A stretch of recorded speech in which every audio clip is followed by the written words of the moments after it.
All right, guys, please turn on your cameras. I hope you are not too excited. You all received my exam, correct?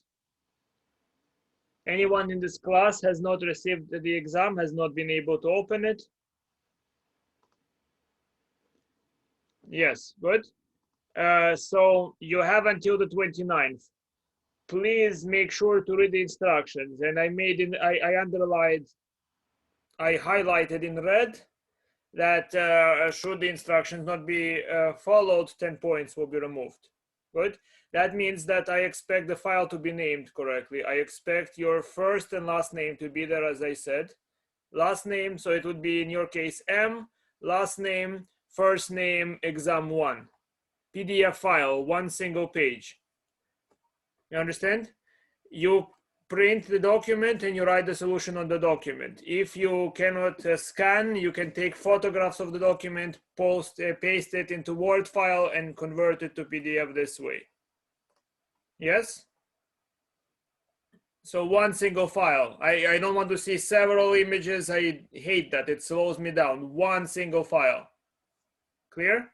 Titled the way it is, you send it to my email. Wonderful.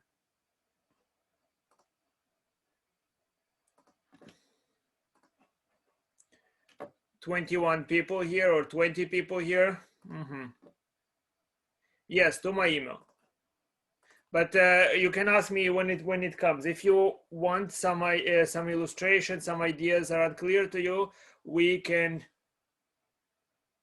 you can use anything you want. It's one file PDF, right? You can use space aliens provided they did not answer those questions, but you did. Well, we shall see. Late, it's okay. I'm not going to. It depends how late, right? I have some flexibility with how you hand it, but beyond a certain date, it will be late. Okay, so try to hand it by April 29th. And let's get on with the class, guys. How about we take a class picture? I don't like that there are too few people here. So if you want, open the cameras and say cheese or whatever you like saying.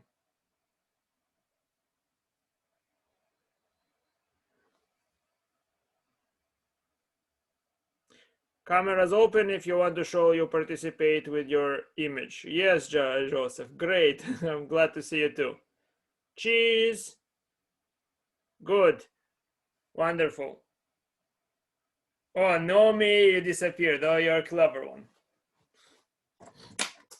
All right, it's okay. For now, it's cheese, guys. If you get on my bad mood, it would be Käse, which is German for cheese, okay? Now, I forgot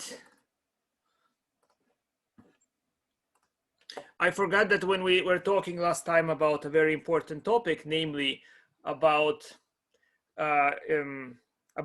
implicit differentiation, there is one other thing that we need to introduce, and that is logarithmic functions. So let's get on with that and try to do it today. So guys, you all remember what is this a to the power of 3? Like 5 times 5 times 5, 5 cubed.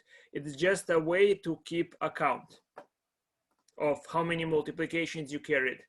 Now, you are aware of this additive power rule. If you have a to the power of m times a to the power of m, where those numbers are integers, positive integers in this case, and then the result should be a to the power of n plus m. And this is so easy to verify. For instance, a cubed times a to the 4, it's a times a times a, that's a cubed, multiplied by a multiplied by itself 4 times. And altogether, you multiply a by itself 3 plus 4, or 7 times. You see, that's where this rule comes from. We kind of spoke about it several times. Joseph, you have a great background, very smart with a lot of books. I like it. So then number 2, a to the n divided by a to the m. What happens is that there should be a cancellation. So we write it as a to the power of n minus m, because you see here we had n multiplications And when we divide, we cancel some of those multiplications, so they don't need to be carried out. Good, so that's why it should be a to the n minus m. In particular, the finals look like whatever Professor Suzuki wants it to look. Right, you can look into my open math and see what's available there. And I have reviews from last semester's final. It's already posted. You can kind of see the result. Good. The final, no, I don't fully know the date. It's May something, let's say May 17, maybe later. I don't remember. Good. We'll deal with it when it comes. Make sure you know the material. Then it could be today. A to the 4 divided by a cubed, for instance, you can see that we have 4 multiplications in the numerator and 3 on the denominator, and we can cancel lots of them. We can cancel 3 of them. So we have a to the 4 minus 3, and what survives is a to the 4 minus 3. Only one a survives. It's a to the 1. And we can indicate that denominator survives by using negative power. So that's why a to the minus k is 1 over a to the k. Make sense? The minus in the power indicates that the denominator survived. That's why the definition is this way, right? So because, for instance, a cubed over a to the 4, we want it to be 3 minus 4, that is a to the minus 1, but the result should be 1 over a. So that's how it's not arbitrary why the exponent, when it's negative, will produce 1 over the positive exponent. Good? Now, a to the 0 is equal to 1. Would anybody like to tell me why before I explain it? Why is a to the 0 1? Remind me.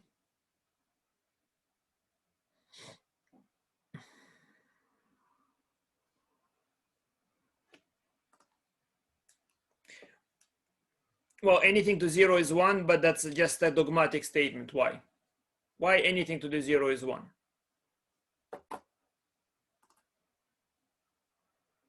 Exactly, David, you are answering it the way I mean. You see, guys, no dogma in mathematics. You have to see what was the reason for all those assumptions. So here we have a to the 0 is, for instance, a to the 1 minus 1, which is a over a. And the reason it's 1 because the denominator and numerator a's were evenly matched and they canceled each other. They annihilated each other to no one remaining. See? On the other hand, guys, 0 to the power of 0, for that similar reason, it's not defined. Do you see why it's not defined? Because 0 to the 0 means that we had zeros in the denominator fighting against zeros in the numerator, and that is, we cannot divide by 0, if you understand. Yes, we in the beginning of this class a while ago, we said that why division by 0 does not work. And by the way, don't take my word on it, because in complex analysis, you do divide by 0. You understand? So it's not, there is nothing like, there is no rule, there is no memorization. It's just, there is a notion by which you divide by 0.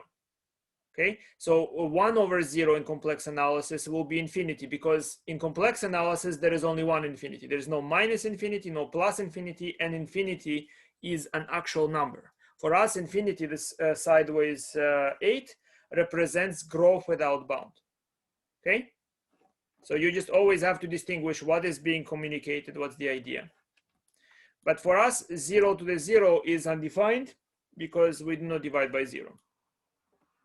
Now we also have this operation, a to the n to the power of m is a to the n times m. For instance, a squared cubed, it's like a squared, a squared, a squared, which altogether is a to the 6, or a 2 times 3. Yes, a to the power of 2, 3.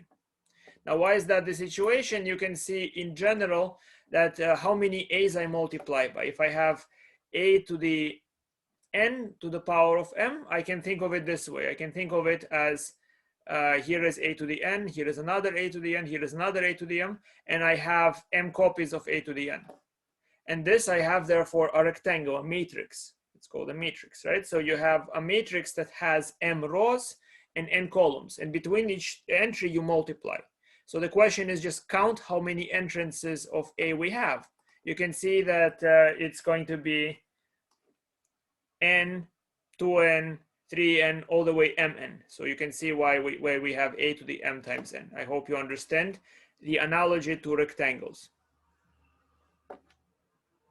Good. Now, if I take radicals, the nth root of a will be represented as a to the 1 over n. Do you see why? Why would we choose that number?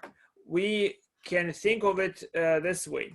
We can think of this number as saying, if you take me to the power of n, so if this is the number, if I represent it as a power of x, then I take it to the power of n. We imagine n times x is the result. So it's a xn. Yes? And we want it to be a to the power of 1. You clear? Because what is the nth root of a? The nth root of a is a number, a unique number supposedly, that when raised to the nth power, when multiplied by itself n times, should produce a. Good? So then if I want the exponent rule to continue to hold, then x times n should be equal to 1, which implies that x should be equal to 1 over n. That's why it's not arbitrary why you use that symbols. Well, because I'm saying that this guy, if I want to represent it as a to some power, I mean, I want to know what is this number that I should use. And what do I know about this number? I know about this number that if you raise it to the nth power, you should get a. That's what this is supposed to communicate. Clear? If I want in general a to the x to the power of y to be equal to a to the power of xy, the requirement is that x is 1 over n in that instance. So if you understand what we're trying to do, we're creating the algebra in the numerator, and this is necessitated by the operations, by what they mean. So it's not arbitrary that 1 over n is the nth root. It's not arbitrary that, that let's say 25 to the power of 1/2 means take the square root. You understand why the 1/2 comes about? Wonderful. Now, guys, a good sense of whether you're thinking about the material or not is how confused you are. So you should have a feeling that you're confused at times, and let me confuse you now. All right, so there is, of course, many problems with setting up exponentials, many problems. And I'd like to show you one of those problems. So for instance, guys, if I take 25 to the power of 1/2, the command is find a number such that this number by multiplied by itself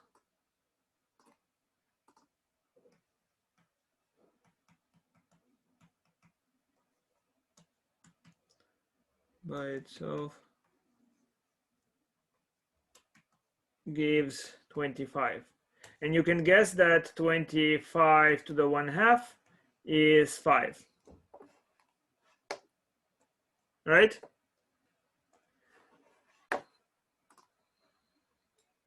Yes?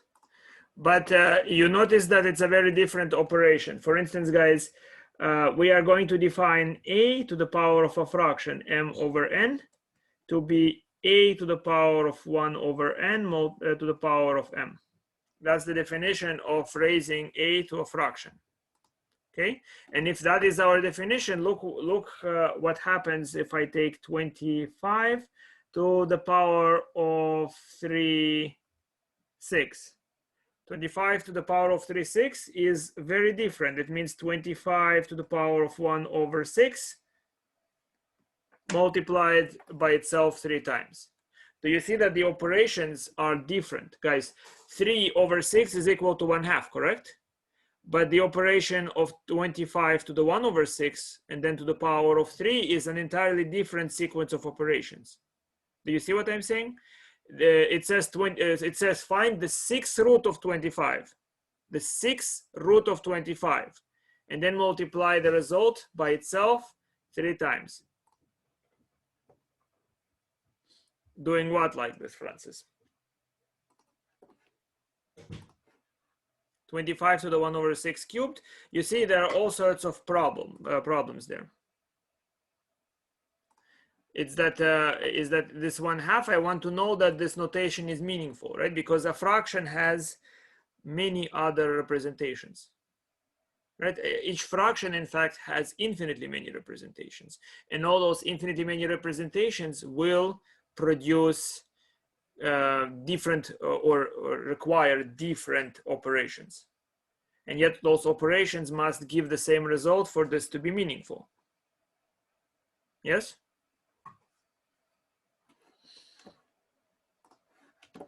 So it is a bit beyond the scope of this class, but if you take real analysis, if you study any of those things seriously, you go through a deep investigation of what numbers are, what number system you're using.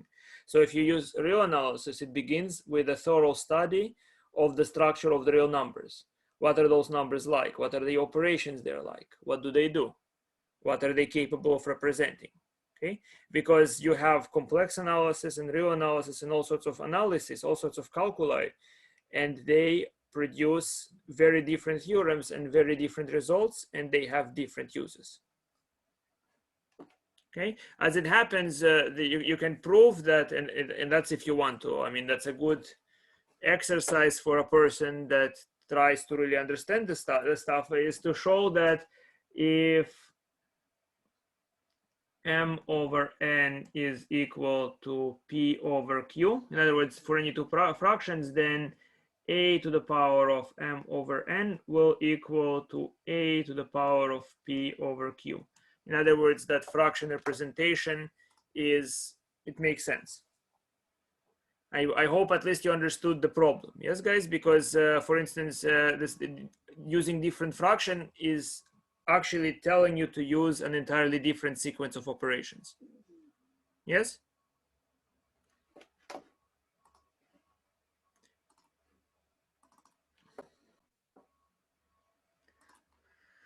So that's up to you. This is how it's defined. That's one way you can define it. And you can see that this requires a lot of work itself, right? You have to kind of even try to understand exponentials and why the rules work. That's not so obvious, although it's very obvious for integers. Now, guys, would you tell me if I asked you to find, let's say, the cube root of 1, what would you say?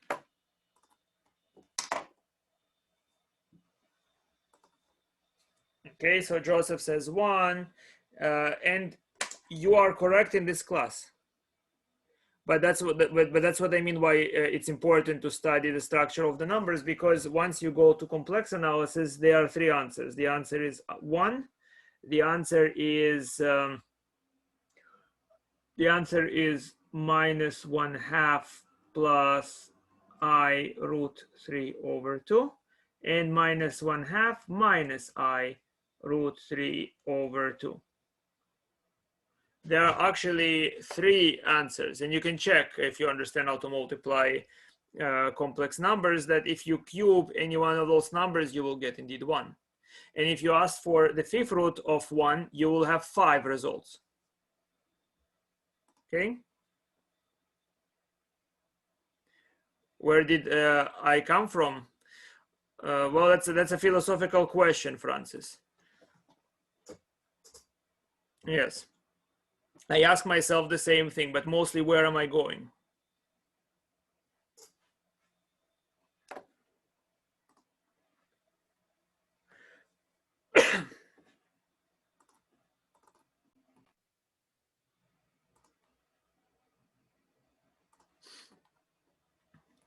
You understand, guys? So this is, I'm not going to torture you in this class, although it tortures me. It breaks my heart that you can go and gloss over those things. It's almost like you're watching a child jumping through the precipice, and just you are able to jump sometimes because you're not aware of the danger. And the question is, do I keep you not aware of the danger, or do I show you there is a precipice? I like to show the precipice.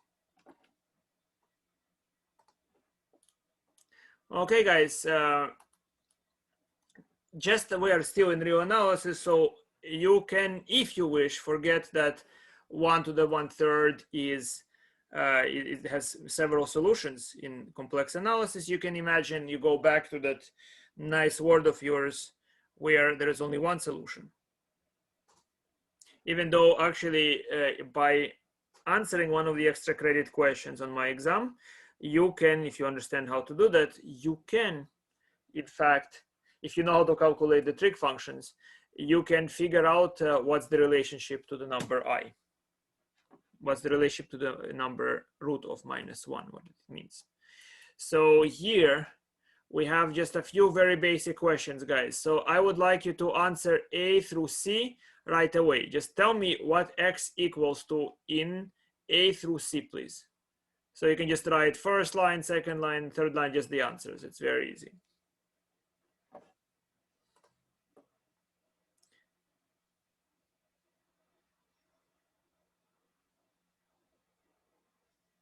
Yes, wonderful.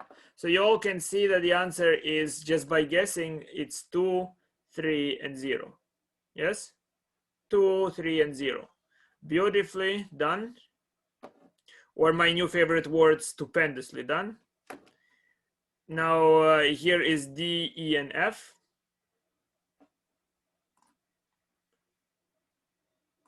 Same thing, but with a minus. Brilliant.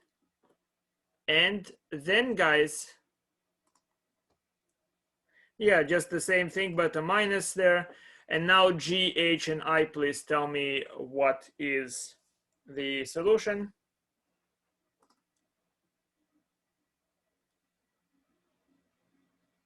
So there are several, guys. You see, here we have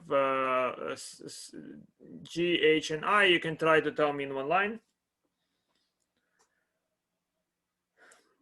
Jahin, look at the last one. There is a mistake in the last one. Yes, wonderful. Wonderful.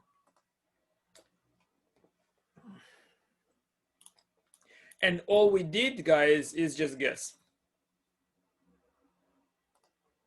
Yes? Now, how about this equation, guys? 2 to the x equal to -4. If you cannot see it, I'll write it here. 2 to the x equals to -4. What is the solution to that? What would you say?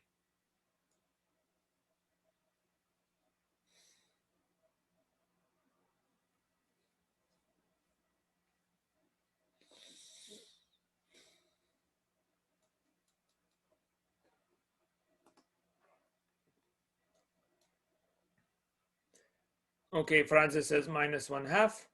And what do you think, guys?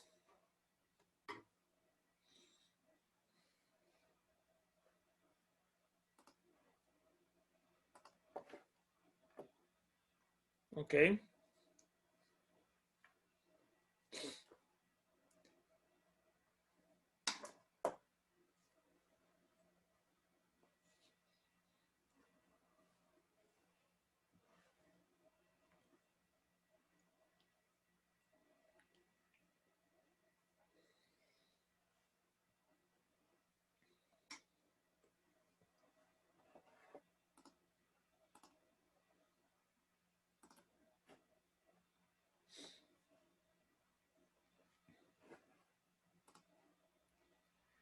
Oh, yes, an imaginary number. In fact, not one imaginary number, but infinitely many imaginary numbers work. Yes. So so how did you figure it out? Did you press it in the computer? Yeah. So the answer is, at least for us, there is no answer, guys. There is no real number that would work, and why? Look at it. 2 to the 0 will be 1. So 0 does not work. Now we can try all positive numbers as the power. So 2 to the x is some multiplication of 2 or some sort of root related to some roots of 2. Okay. So and of course, if x is less than 0, then 2 to the x is 1/2 to the power of -x, and -x is positive then. So whatever real value you plug instead of the x, you will never get a negative number. Yes, guys? You will never get a negative number because 0 gives 1. If you get a positive x, that will be bigger than 1. If you get a negative x, that will be smaller than 1 but bigger than 0. Good? So there is no real number x such that 2 to the x is a negative number. So up until this moment, we were just guessing the solution. But suppose you are asked to solve the equation 2 to the x equal to 5. Right? If it were 2 to the x equal to 4, no problem. 2 to the x equal to 5, well, what do you do?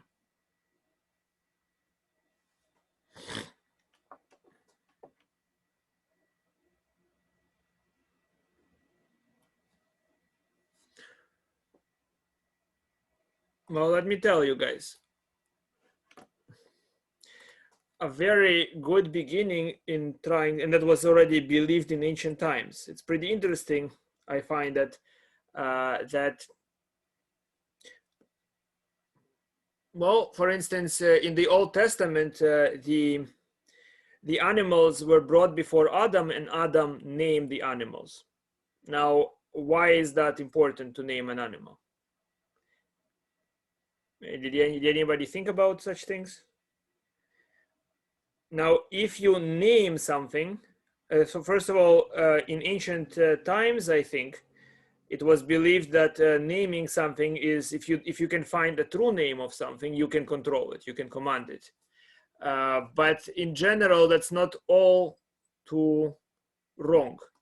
By naming something, you are now able to begin to speak about it, and by naming it, you begin to gather control. So let me try to explain what you have been doing in mathematics, guys. There is a somewhat different solution to this equation, guys. What did you write when you were asked x squared equal to 4? In elementary school, you would write what? X is what?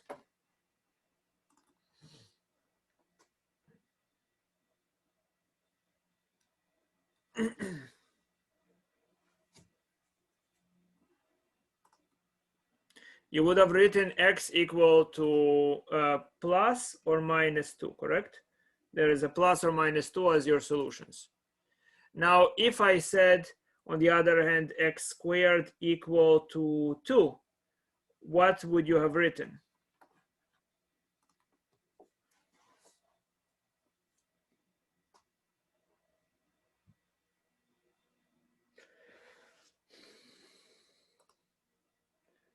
Well, 1 squared is not 2, Robert. 1 squared or minus 1 squared is not 2. So what would you have written? So Humira, you're saying plus minus square root of 2. How is that answer different than just keeping it as x? Right? Well, I mean, presumably we understand 1, 2, 3, 4, 5, we understand numbers, yes? Presumably we have some familiarity with concrete numbers, but what is root 2, guys? Root 2 is the unique positive number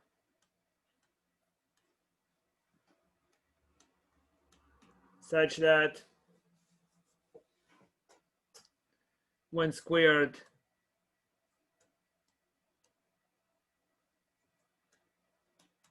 gives 2. So in other words, you just came up with a symbol, with a name, but you haven't really told me what's the number. Otherwise, you would have been able to tell me what is root of 2 without a calculator. Yes, I taught you a little bit of how you might be able to do that, but notice, because you are not able to give me the numeric representation, I'm sure most of you are not, without a calculator. That means that you just labeled it. It's just another way to pretend that you solved the question. You agree? You just gave it a name. So that's not a stupid strategy at all, because by naming something, you talk about it, and you can then afterwards figure out how to solve what is root of 2.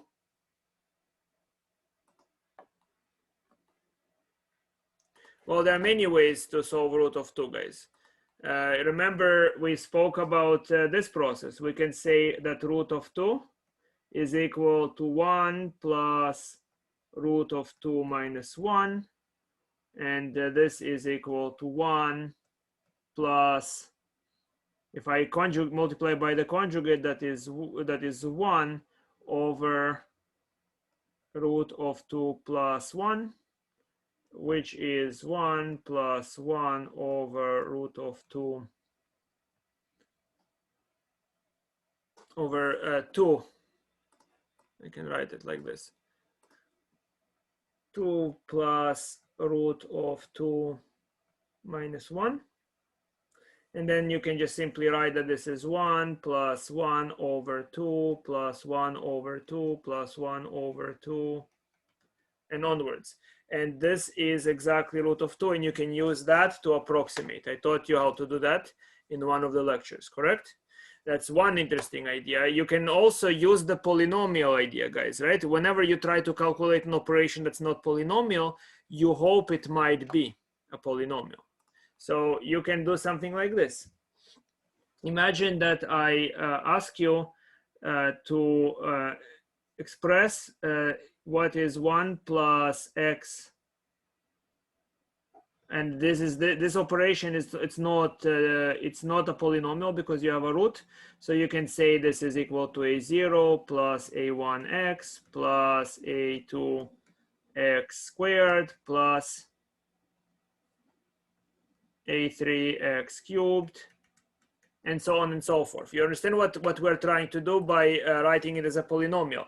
We're trying to create algebraic operations that are capable of simulating the process, right? The process of taking square root. You understand? And then using calculus, you can discover that that the coefficient an is the derivative of the square root evaluated at 1. So an will be something like 1/2 minus 1/2 minus 3/2 all the way to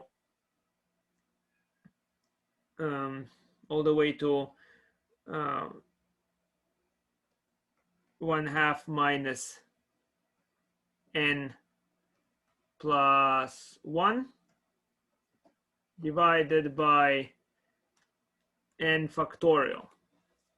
And that I don't have time to go through many details. It's something that we did for e to the x, same idea. If you understand how to figure out the coefficients of this polynomial, you understand one of the amazing applications of calculus. Okay, so that tells me that root of 1 plus x, by the way, the reason I wrote it as 1 plus x is because root of x is not differentiable at 0. You understand? I will not be able to just take root of x and approximate at 0. And I like to approximate at 0. 0 is a nice number to plug. So I say, okay, let me do root of 1 plus x. Okay, and that is differentiable at 0 because that is just like a root of 1 there. Okay, so that means that root of 1 plus x, it will equal to 1 plus 1/2 x plus 1/2 minus 1/2 divided by 2x squared plus 1/2 minus 1/2 minus 3/2 divided by 6x cubed, and so on. Okay, you can truncate the summation at a point where you are comfortable that the approximation is good, and you can actually estimate how good is the approximation. Understand? You can actually know how many terms to add to get the coefficients. And so what do you get? You can, if you want to know what is root of 2. So let's say, what is root of 2? Root of 2 can be written as, well, it can be written as a root of 4 minus 2. Do you agree? 4 minus 2, and that means it can be written, if I factor out the 4, it's root of 4, 1 minus 2 over 4, which if I factor out the root, it's now 2 times root of 1 minus 1/2. Okay, 2 is this, root of 2 is 2 times root of 1 minus 1/2. And so what it tells me is that I take 2 root of 1 minus 1/2, which is 2 root 1 plus minus 1/2, which is 2 multiplied by 1 minus 1/2 times 1/2 plus 1/2 minus 1/2 1/2 squared over 2 minus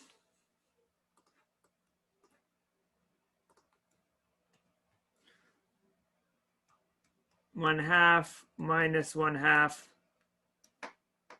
minus 3/2 1/2 cubed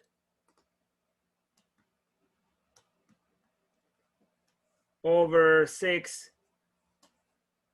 and so on.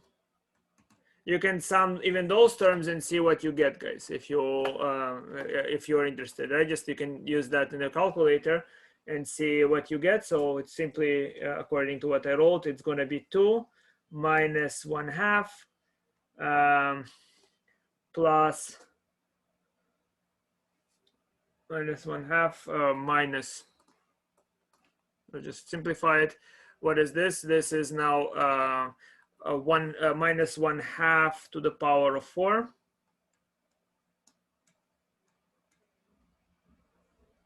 Yeah, 1/2 to the power of 4. And then here we have, and here we have what? So we have 1/2, 1/2. So how many 1/2s? 1, 2, 3, first 3, 1/2 to the 6. And how many minuses? So we have 1, 2, 3 minuses here. See what happens if you add those numbers. See what happens if you just add those numbers. Let's do it. So it's simply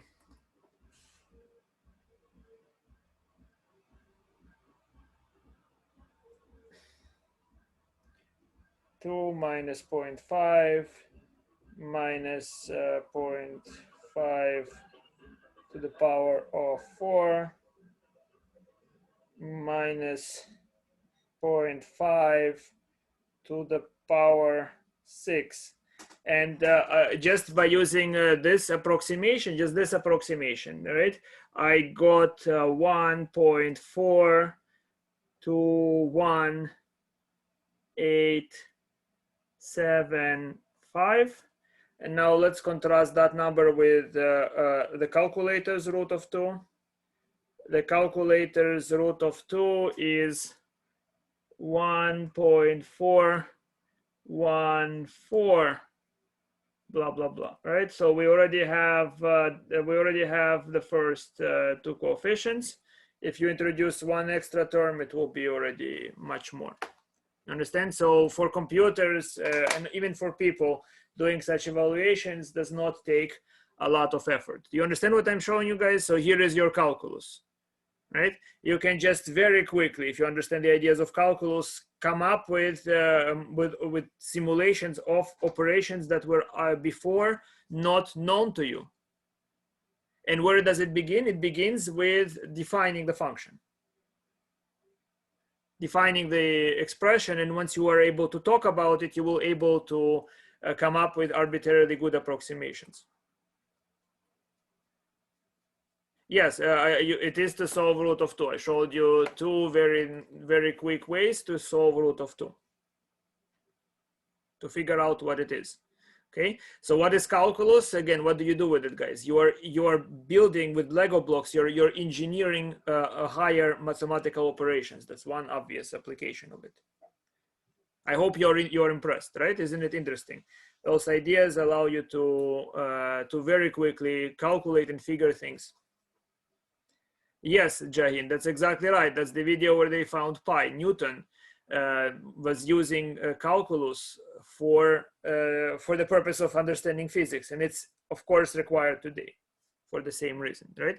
You want to understand certain things, but what you're capable of understanding is usually rather limited, rather small. So calculus allows you to build that out of limited segments, to build very interesting and complicated ideas.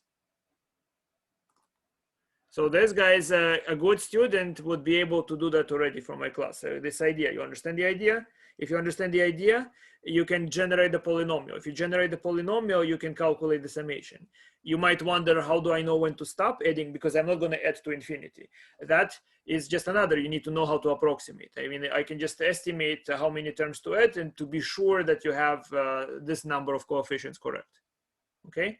So I can do another piece of mathematics and know when to stop adding to be sure that I have all the digits I need.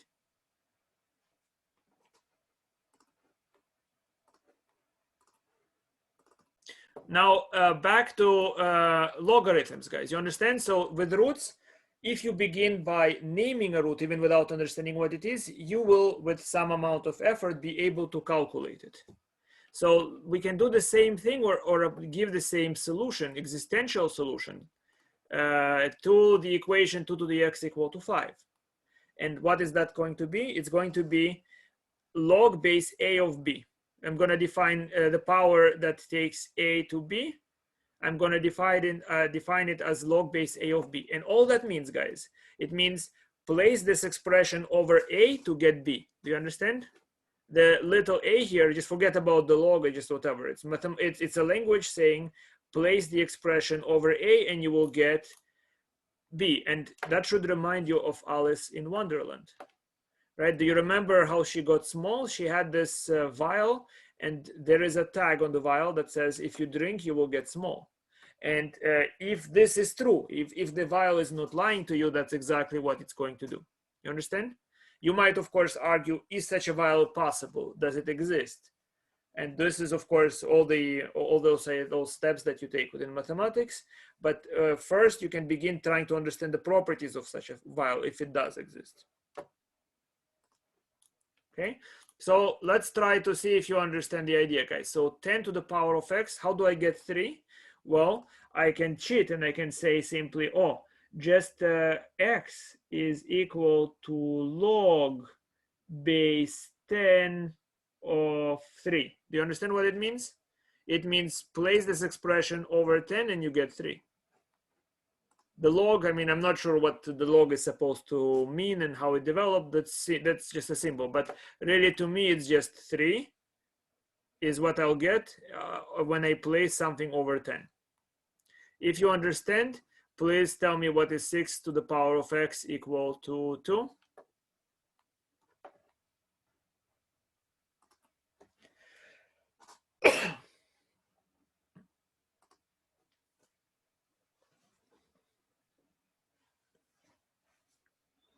All right, wonderful. So the answer is clearly, well, it should be log base 6 of 2. Good, log base 6 of 2. Because place it over 6 and you will get 2. Good. Now for C, what is the answer for C?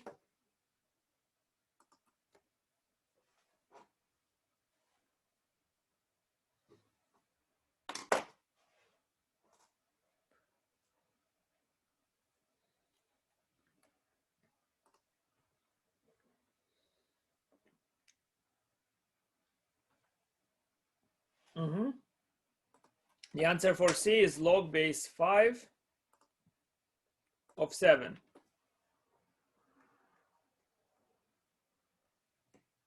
And the answer for D is what?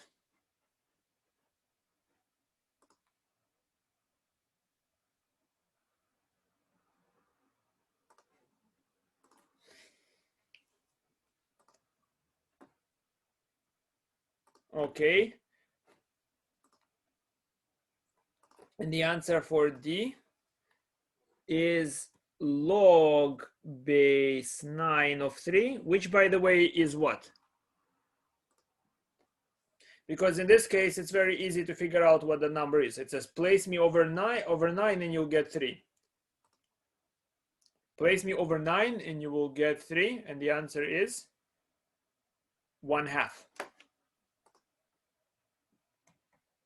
Because square root of 9 is 3. Clear?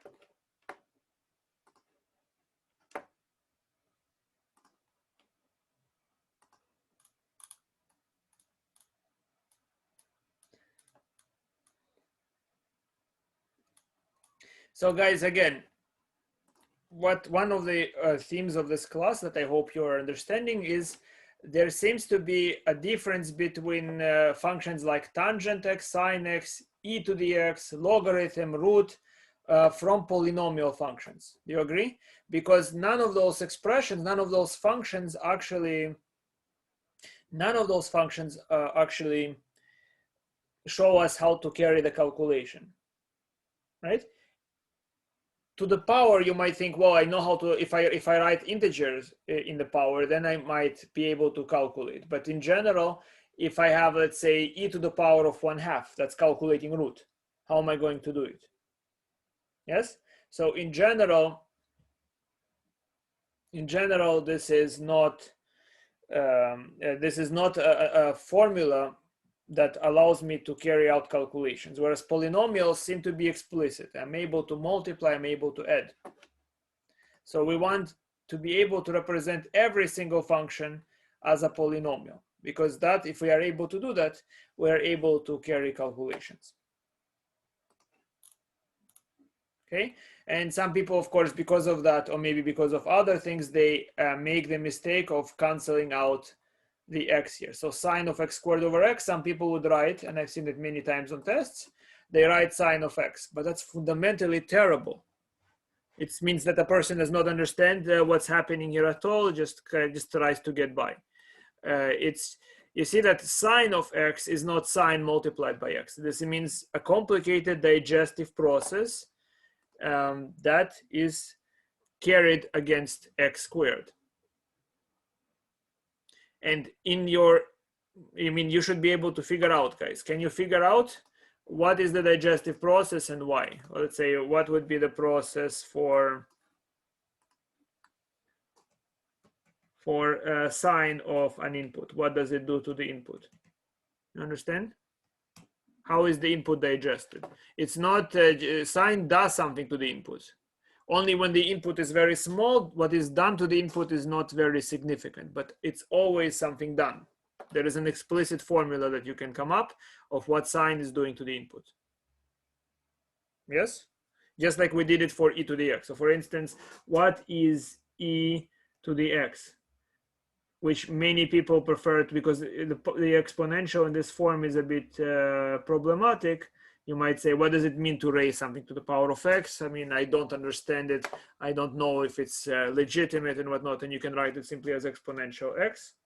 And this is 1 plus x plus 1/2 x squared plus 1/6 x cubed, and so on and so forth. This is what explicitly happens.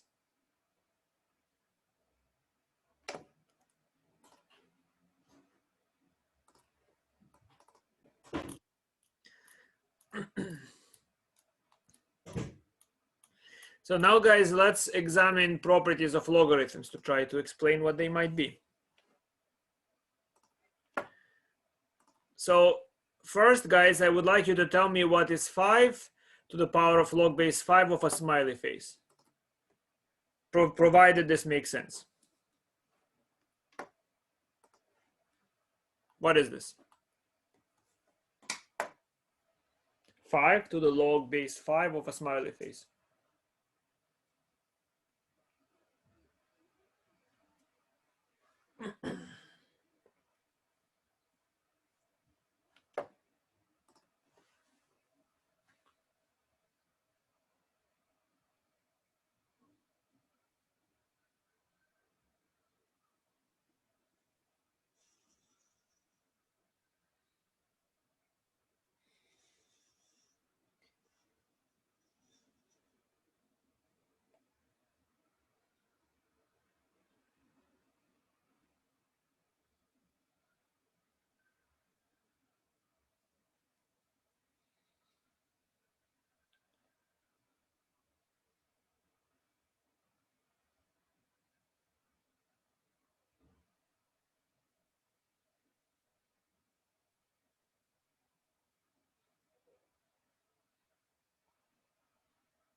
Okay, I'm waiting, guys. I don't want to betray the answer just yet until I have more people. So 5 to the power of log base 5 of a smiley face, the result is what?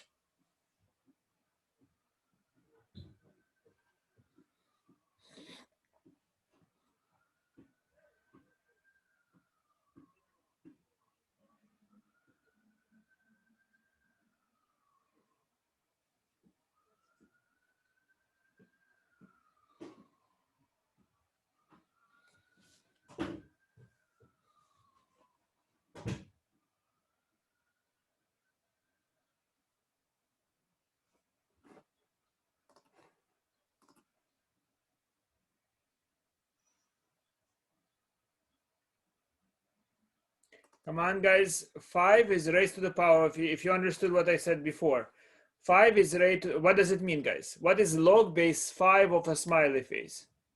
It means what? If it should speak to you, it means place me on top of 5, and what do you get if you place me on top of 5?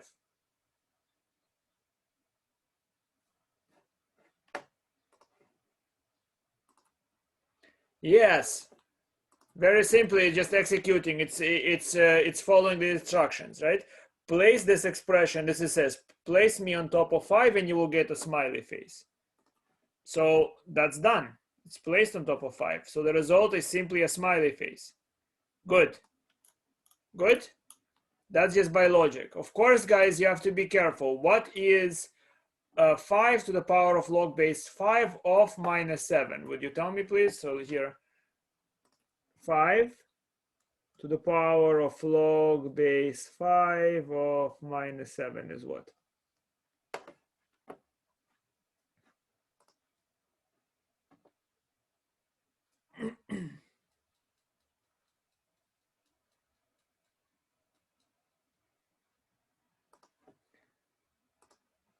Is there such a thing that will be the power of 5 that will produce minus 7? So you see, guys, when you all right away started writing minus 7. Now, it's possible in complex analysis to have logarithms of negative numbers, but in real analysis, is it possible? Is there a real number? This is saying real number that if you place on top of 5 will give you minus 7. No. So you understand, guys, it depends on the number system. There is no real number that if you put on top of 5 that will give you minus 7. So that means for us, and don't ever take anything as a dogma, for us that are dealing with real numbers, there is no solution, because it's called samozvanец. It means an impostor, somebody who pretends to exist but does not.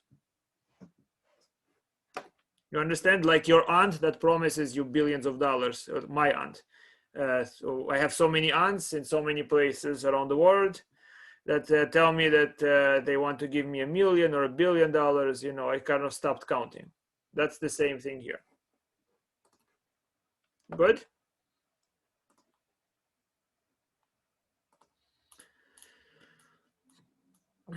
So this is what log base a of x means to me. It says I am the unique power of a that placed over a gives x. Good. Now let's see what properties will such functions have, guys. So we have this property, log base a of m multiplied by n. It's the sum of the logarithms. It's log base a of m plus log base a of n. Okay, this is what we claim. Log base a of m times n is log base a of m plus log base a of n. Yes? Why is that the situation? Here is how we can prove it, guys. So I can say that m multiplied by n as one entity can be written as a to the power of log base a m n. Do you agree? I will get, if they're positive numbers, I will get m times n. If I take a and raise it to the power that I need to raise a by to get a times m. Yes? Are you with me, guys? You understood what I did here, right? I can get m times n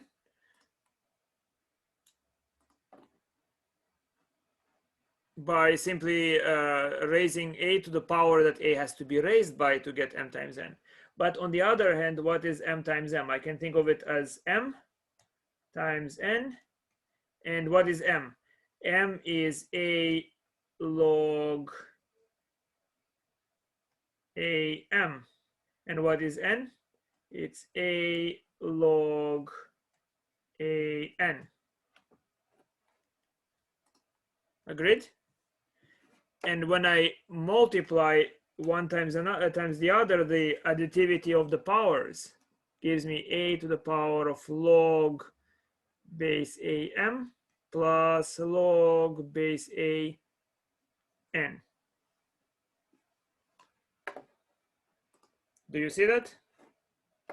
And so what am I observing?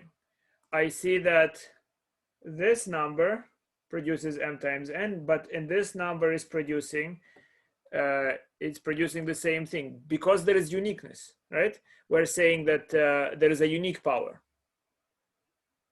There is a unique power. That means that those two things must be equal. Provided the statement is true that there is a unique power.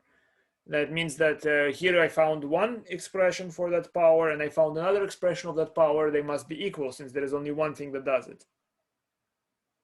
Are you with me?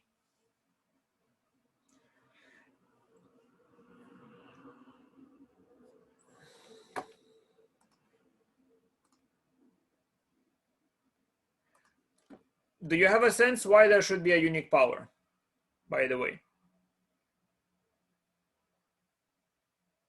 Right? It's not true in complex analysis. That this law is not true in complex analysis because there is no unique power. There are many powers that produce exactly the same thing. So for instance, in complex analysis, you have something like e to the power of 2 will be equal to e to the power of 2 plus 2 pi I. They're not the same powers. There are many powers, infinitely many, in fact, that will produce the same result. Do you understand? So this logarithmic law, that the fact that law of a logarithm of the product is the sum of the logarithms, is really a property of the real numbers. The uniqueness is a property of the real numbers. Now, at least for one value, it's very easy to understand, guys. If I want to understand the behavior of e to the x, this is an exponential, yes?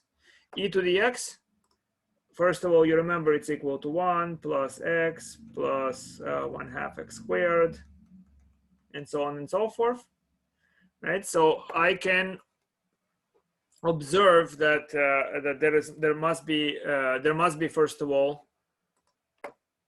a logarithm always exists. There is a logarithm that works.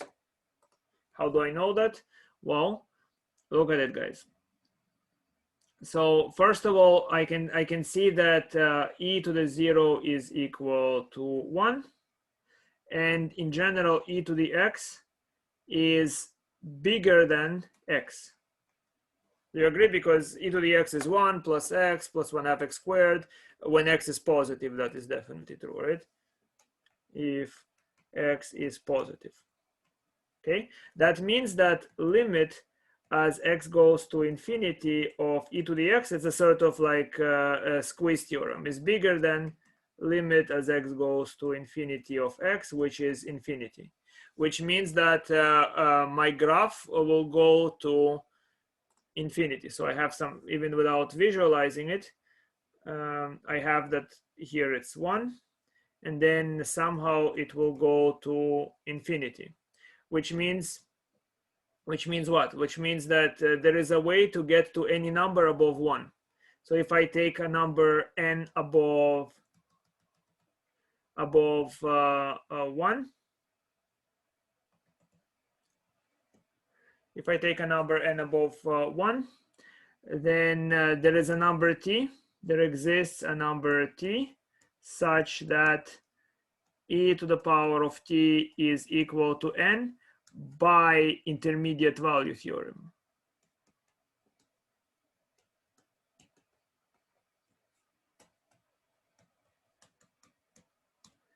Do you understand what I just said?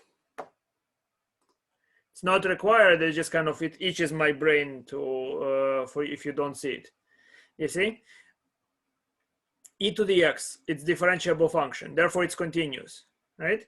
So the fact that I can prove, guys, and you have to think, I can prove because I know it's polynomial expansion, or by other means I can prove that limit of e to the x will be to infinity, right? And I know that at 0 we have 1. That means that as I move to the right, I will eventually be bigger than any number, right? So there is 1 and there is some other number, and eventually I can be bigger than that number, which means by the intermediate value theorem, by continuity, that there is a one number, at least one number t, that gives me that gives me the number n above 1. I can also extend it in the other direction, because I know that, for instance, that e to the minus x, if x is negative, it's 1 over e to the x. That can be proved easily. Okay, it's 1 over e to the x, which means it's equal to 1 over 1 plus x, blah blah blah blah blah. So that means that which is of course smaller than 1 over x, which means e to the minus x, if x is negative, is smaller than 1 over x, which approaches to 0 as I push x to infinity. Okay, which means in fact that I can get all the numbers from 0 above 0 and to infinity. And if you take the derivative, you know that this function, its derivative is always positive. Derivative of e to the x is e to the x, and e to the x is never a negative number. Yes? And because it's never a negative number, you know the derivative is always positive, you know the function is increasing, which means that once you hit the number, you will never get it again. So it means that for e to the x, logarithms are very well established, they exist. Completely over your head? Or did I hit a little bit?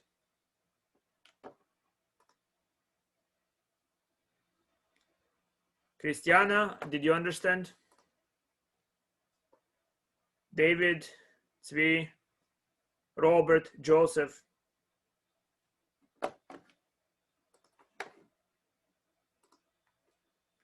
Understood. You see, guys, my point is that you can operate theoretically with those ideas, and you can establish the.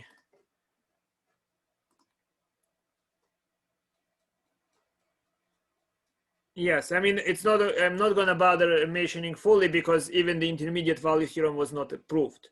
We just used it as a result, but what's the reason that it holds? You see, but when you examine the real numbers, you can establish that logarithms, they do exist.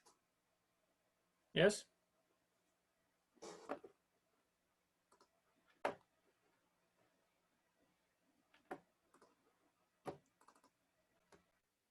So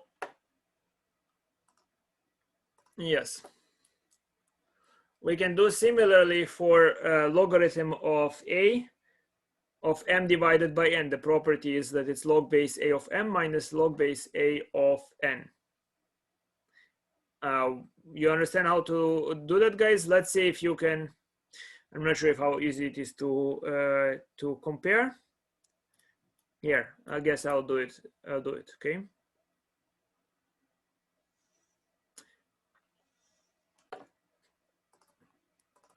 Or maybe let's try together, guys. How do you prove this claim?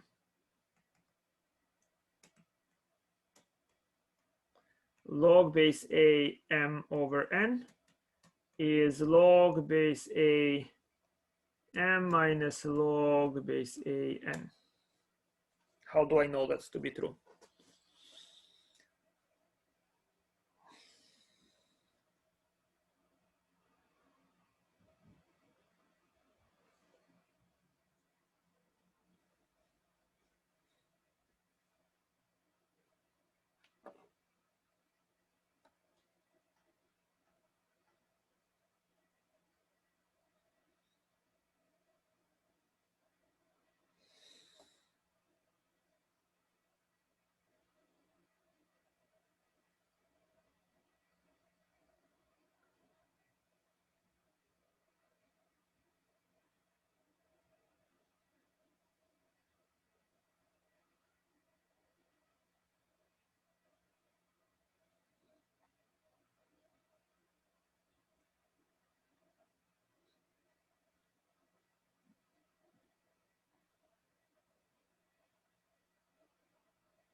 Okay, very good.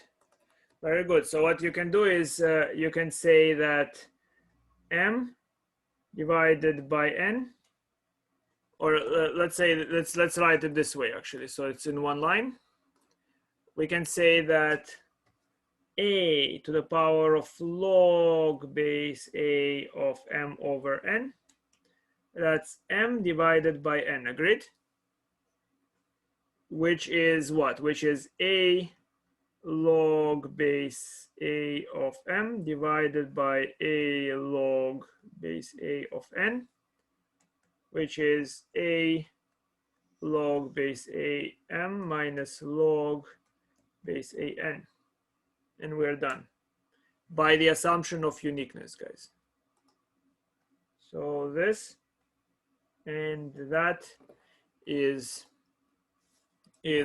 working, right? It's if there is a unique logarithm, if there is a unique power that accomplishes this, that means that that one expression of the power of a must equal to another expression of the power of a. Agreed? Again, guys, this property of the logarithm is not true for complex analysis, because complex analysis, there is, for instance, no unique power. There are many powers that produce the same result. You understand? Sometimes infinitely many powers that will produce the same result. That's why, for instance, even something as simple as taking the cube root of 1 actually generates 3 solutions. Right? So there are 3 powers of 1 that will produce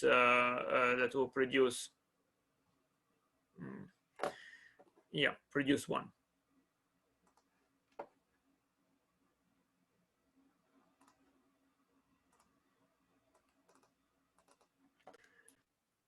All right, and then you have the remaining laws. Here they are. You can see there is a change of bases, guys. There is first of all 3 is that I can drop the power down. Log base a of m to the power of r is r log base a of m. And there is also a change of bases formula, which is pretty important. Good. So I hope you understand how to do number 3. Let's just do that.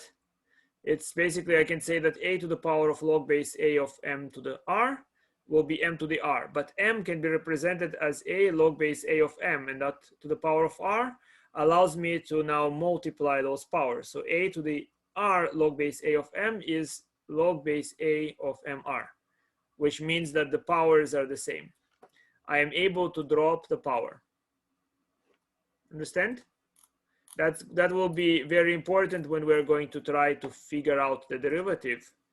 And I'm running out of time. I think I have to let you go. Do you all have the exams, correct?